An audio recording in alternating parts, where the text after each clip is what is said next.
Cooking with the Alphabet Family. I'm Ella. I'm Ryan. And today we're going to make for you some red velvet whoopie pies. This is a favorite in my household, and we're going to do the whoopie pies with a homemade cream cheese icing. But in a pinch, you can use the store-bought cream cheese icing, although this is better. So, Ryan, what are we going to do?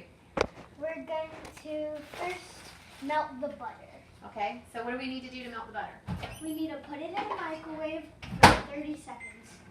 All right, while that's melting, We are going to open the red velvet powder. we just have store-bought red velvet cake mix to make our whoopie pies because it's easy. And then you pour it into your mixer. What next, kiddo? Then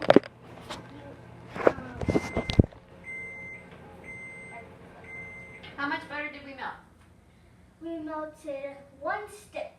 Which is equal to half a cup of butter.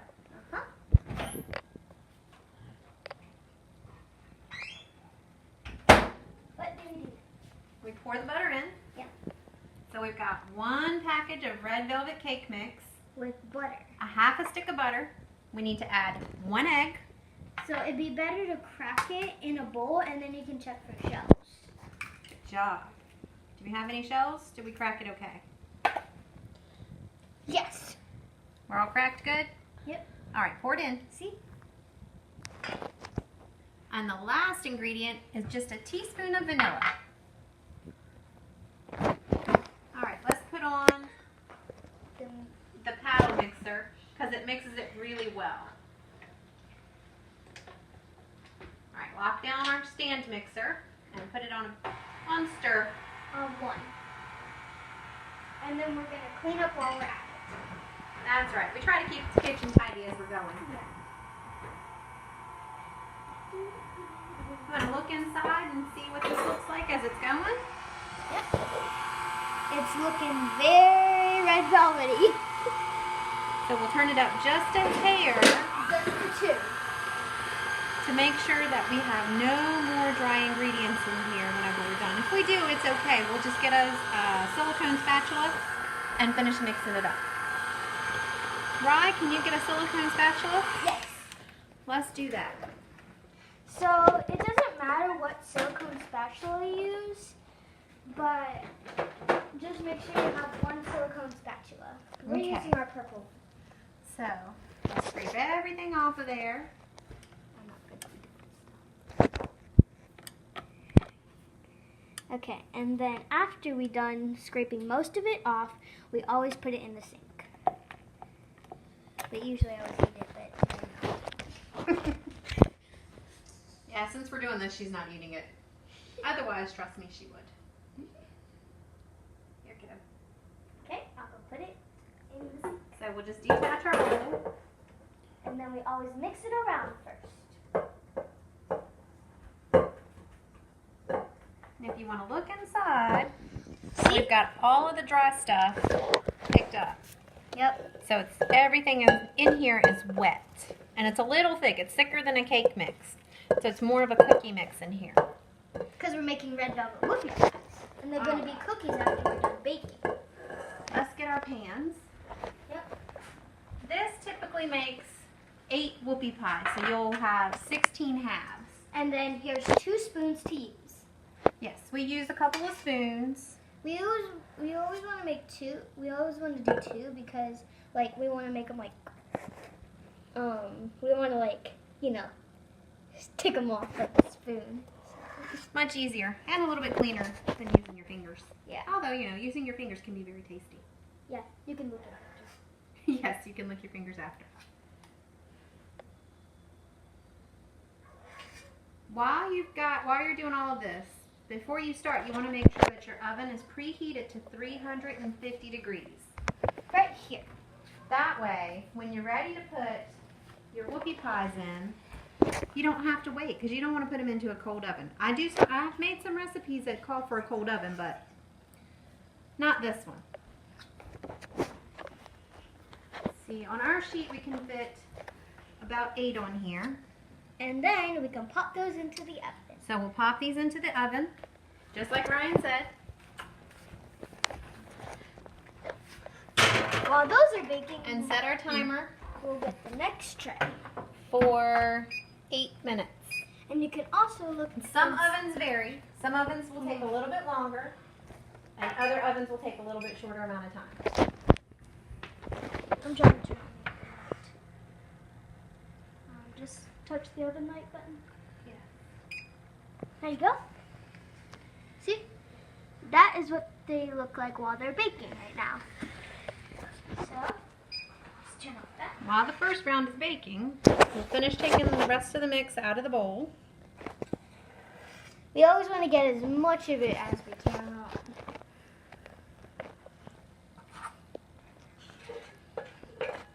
Try and make sure you have an even number of cookies. That way you've got enough tops to go with the bottoms. But if you don't, then someone can just have a cookie. Exactly. And those are always yummy too, without the cream filling. But when you make your own cream filling, you've got a lot left over. And you can eat it. Yes. It's so yummy. You can also dye it if you want. But we're not going to dye ours today. No, we won't color the cream cheese today. All right. So while everything is baking, we're going to wash up all of our dishes.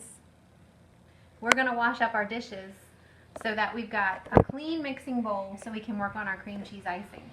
So for this time, for the cream cheese icing, you'll need a softened 8-ounce package of cream cheese.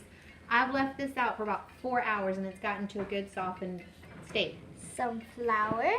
This is not flour. This is 4 cups of powdered sugar. Oh, yeah. Yes, it looks like flour, but it's not the same texture. Yeah, it's like a little bit more fluffier. It is more fluffier.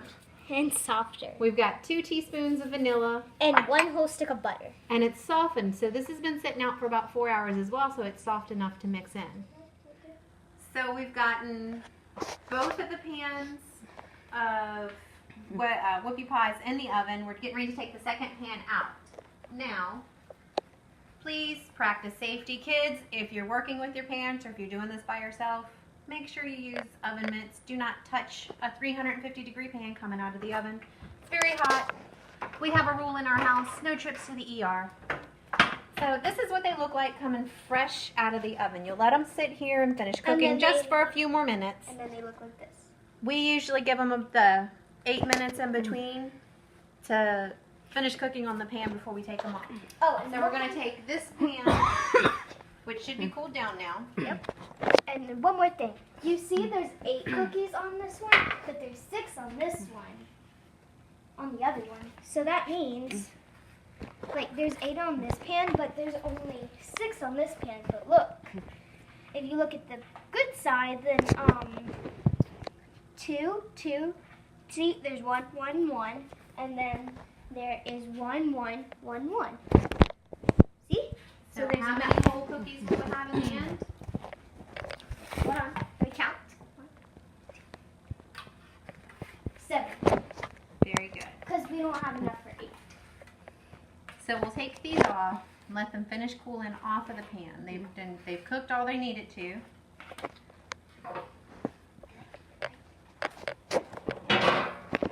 We'll let that one finish cooking for now. And we'll set these to the side while they're cooling. And we'll get those off the pan in a minute. In the meantime, we're going to start Our cream cheese ice? the cream cheese icing. Yeah. So the first thing we'll do, We will put the cream cheese into the mixing bowl. And then you want to pour your powdered sugar in. remember this is 4 cups of powdered sugar. So be kind of like gentle with it or else it'll go everywhere. It will go everywhere. So you just want to like, be like that. Like, be kind of gentle. Not like that. Not like that. And then, I'll go through this one. Then you add We have your vanilla. 2 teaspoons of vanilla Then you add that. and a half a cup of softened butter. So it's 1 stick of butter that's been softened. And then, Remember, your cream cheese needs to be soft as well. you put your paddle back on. Lock it in place. And then we'll just put it on one again. And with this one, you're going to want to make sure that you have it on one of the lower speeds until it gets mixed up really good. Because if you can see inside the bowl, the powdered sugar is kicking up. You don't want that all over the place, because guess what? When you turn it up higher, you're going to have powdered sugar blown everywhere. But you can see right here. But you do have to turn it up a little bit higher as it starts mixing in. That way it gets to the consistency that it needs. If you take a look now inside the bowl, it looks like cream cheese. It's starting to look like cream cheese icing. Oh wait, we need to grab a silicone spatula to spread it up. That's right. Grab us a fresh silicone spatula. So I'm going to use this one that we used. And this time I'm going to do the stirring.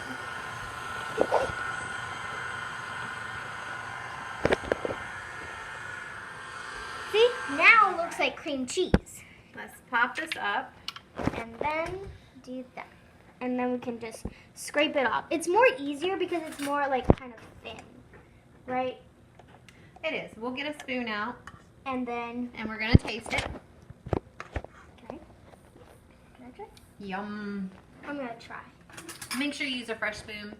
Don't double dip. Even if it is for family. Yum.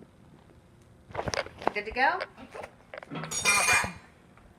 So, let's finish scraping all of this icing off of our paddle here. You always want to taste your cream cheese. Make sure it's yummy. Right? Well, you need to taste it to make sure you didn't miss anything or if it's missing something. You should taste your recipes. Yeah. When they're in the process. Because maybe your family and friends will be like, oh, you're missing something. All right. And now we put this paddle in the sink. Because if we were not doing this on a show, I would have licked it. All right. We'll go ahead and scrape our icing down the sides of our bowl now. Try to keep the spatula in the bowl. All right. And these are still a little warm, so we'll let those sit for just a little bit longer. Okay, so we've got all of the whoopie pie halves. They're cooled now. We've got our cream cheese icing made. Now we're just going to put it all together. So you just take the bottom half. And then you take 1 scoop of your cream cheese icing and you just spread it on there like that. If you like the cream cheese icing, you can put more on. Then you take a top half and put it together. Oh, we have our cameraman, Michael. Taste test. That's going to do some taste testing and let you guys know how tasty it is while we finish putting the rest of these together.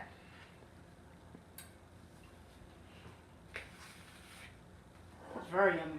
Is it yummy? Very Okay. yummy. Pass your test? Yep. All right. So But you'll finish. for a big cookie like this, you want to add a little bit more than just a scoop. I recommend storing them covered because they won't get crusty. We've stored them both covered and uncovered, and when they're uncovered, they get a little crusty. They're still good, but a little crusty. And with the homemade cream cheese icing, since it is made from scratch and it's got cream cheese and there's no additives to it to keep it shelf stable, you're going to want to store these in the refrigerator. So maybe not put them underneath the cake dish, but put them on a plate, cover them up, and stick them in the fridge.